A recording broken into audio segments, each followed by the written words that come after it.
जय हिंद साथियों। दोस्तों, पब्लिक कैरियर यूट्यूब चैनल एक बार फिर से आप लोगों को मोस्ट वेलकम करता है। यूपीएसआई भर्ती केस नंबर 4581, जिसकी सुनवाई कल 25 तारीख को हुई। जज साहब ने दोस्तों बहुत ही अच्छी तरीके से इस केस को सुना। वकील साहब ने बहुत अच्छी तरीके से इस केस को उनके सामने प्रस्तुत किया। कहने का मतलब है, ये 4581 केस भी दोस्तों यूपीएसआई स्कैम से जुड़ा हुआ है। जैसे केस नंबर 3737 जुड़ा हुआ है, वैसे ही 47 मतलब जो क्या 4581 भी इसी के साथ में जुड़ा हुआ है। इसकी कल 25 तारीख में सुनवाई थी, 25 जुलाई, और इसकी जो नेक्स्ट हियरिंग है वो 28 जुलाई 2022 को डेट जो है दोस्तों इसकी फिक्स कर दी गई है। केस का स्टेटस आप लोग खुद भी चेक कर सकते हैं। मैंने चेक करने का तरीका ऑलरेडी आप लोगों को बता दिया है।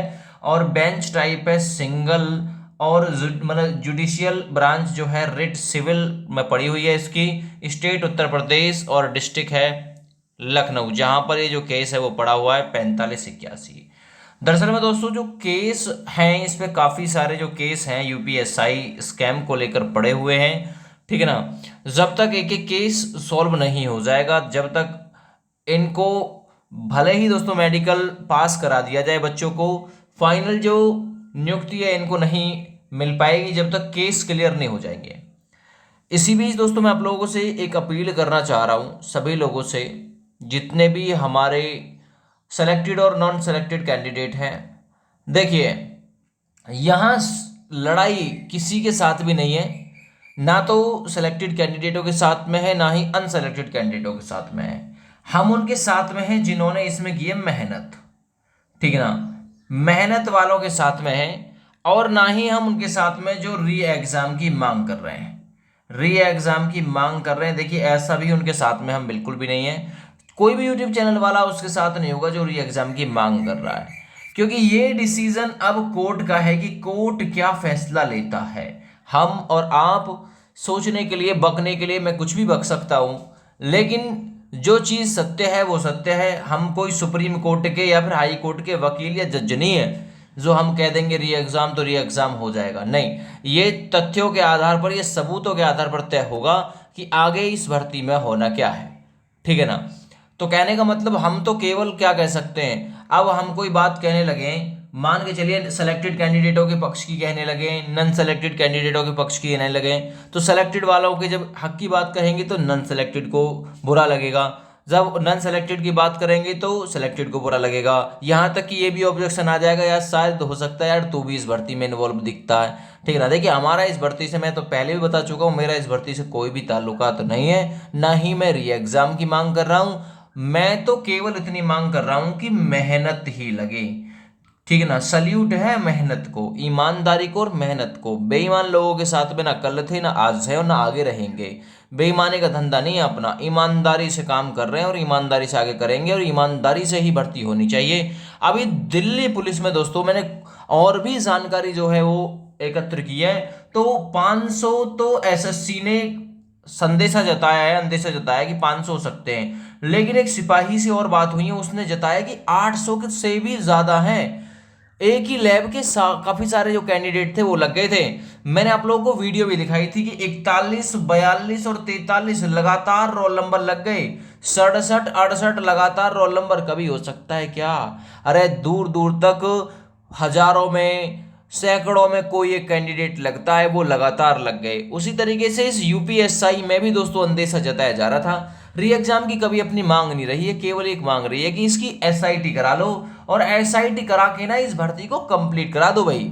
री एग्जाम वी एग्जाम मत करवाओ, हम तो सीधी सी बात कह रहे हैं, केवल मेहनत को लगा दो, मेहनत को। लेकिन एक बात जरूर है भाई, मैं आप लोगों से ये बात कहना चाहूंगा, आप लोग खुद विचार कीजिएगा इस बात पे, कि ये जो इसमें नकलची पकड़े गए ना, नकलची, इन नकलचियों ने किया क्या है, इनके माध्यम से जो बच्चे हैं उनका काफी ज्यादा नुकसान हुआ है। क्योंकि ये हायर क्वालिटी के मार्क्स लिए हुए थे, और नॉर्मलाइजेशन जो हुआ है वो इन हायर क्वालिटी के मार्क्स के बेस पर ही हुआ है। तो कहीं ना कहीं इन्होंने नॉर्मलाइजेशन की पद्धति को प्रभावित किया है, ठीक है ना। तो इतना तो जरूर मैं ये कहूंगा यहाँ पर अपनी बात को बीच में रखते हुए, कि इन्होंने काफ़ी सारे कैंडिडेटों का नुकसान कर दिया है, ठीक है ना। नॉर्मलाइजेशन, क्योंकि 170 से ज़्यादा लोग इसमें पकड़े गए हैं और सैकड़ों की संख्या में डीवी पीएचडी जो है वो छोड़ चुके हैं, सैकड़ों हजारों भी हो सकते हैं, ठीक है ना। तो इससे एक अंदेशा जताया जा रहा है कि इसमें स्कैम काफ़ी बड़े लेवल का हुआ था, ठीक है ना। फिर भी हम ये कह रहे हैं कि री एग्जाम को छोड़ दो, केवल एसआईटी कराओ और एसआईटी कराने के बाद में मेहनत को वरीयता दे दो, मेहनत को, ठीक है ना। जो मेहनत से है लगा दो उसे। कोई अपनी अपील नहीं कि भाई री एग्जाम की अपील है, हम री एग्जाम ही चाह रहे हैं, अभी तक ना बोला होगा अपने यूट्यूब चैनल पे, ना आगे बोलेंगे भाई, ठीक है ना। क्योंकि आपको लगता है कि भाई अगर किसी के पक्ष में बोलें तो दूसरा पक्ष बुरा मानता है, हमको सबको साथ लेके चलना है, कहने का मतलब ये है, ठीक है ना। केवल और केवल मेहनत और ईमानदारी, इससे सेलेक्ट करा दो, हर भर्ती में सेलेक्ट करा दो मेहनत और ईमानदारी। बेईमानी का धंधा, पैसे का धंधा बंद कर दो। या फिर एक काम करो, अगर आपके बस की मेहनत से भर्ती करानी नहीं है और मेहनत से बच्चों को लगाना नहीं है, तो एक काम करो, फिर एक खुला रेट फिक्स कर दो कि भाई दरोगा के लिए 20 लाख दे जाओ, लेखपाल के लिए 15 लाख दे जाओ, कांस्टेबल के लिए 7 लाख दे जाओ, फिर पैसे ले लो, फिर अगर ऐसे ही नौकरी बेचनी है तो ना। तो कहने का मतलब ये है, इसकी नेक्स्ट हियरिंग 28 जुलाई 2022 की डेट फिक्स कर दी गई है, ठीक है। और आगे क्या होगा देखिए, संदीप परिहार एंड 28 अदर्स की याचिकाएं, ठीक है ना, इस पे जो अब सुनवाई है भैया वो 28 तारीख को होगी। मैं आप लोगों को बताता चलूंगा, नेक्स्ट डिस्पोजल डेट जो है इसकी 28 तारीख डेट फिक्स कर दी गई है। नेक्स्ट हियरिंग 28 तारीख, क्या होगा बिल्कुल बताएंगे। 25 तारीख में हुआ क्या था, 25 तारीख में बिल्कुल अच्छे से पेश किया था जज साहब के सामने इस केस को। जो आपके सबूत थे वो सारे वैलिड सबूत थे, स्कैम वाले जो थे, ठीक है भाई। आगे देखते हैं क्या डिसीजन निकल के आता है। फिलहाल इसकी यही अपडेट है इस केस की कि इसकी नेक्स्ट हियरिंग 28 जुलाई 2022 को होगी, ठीक है भैया। चलिए, जय हिंद।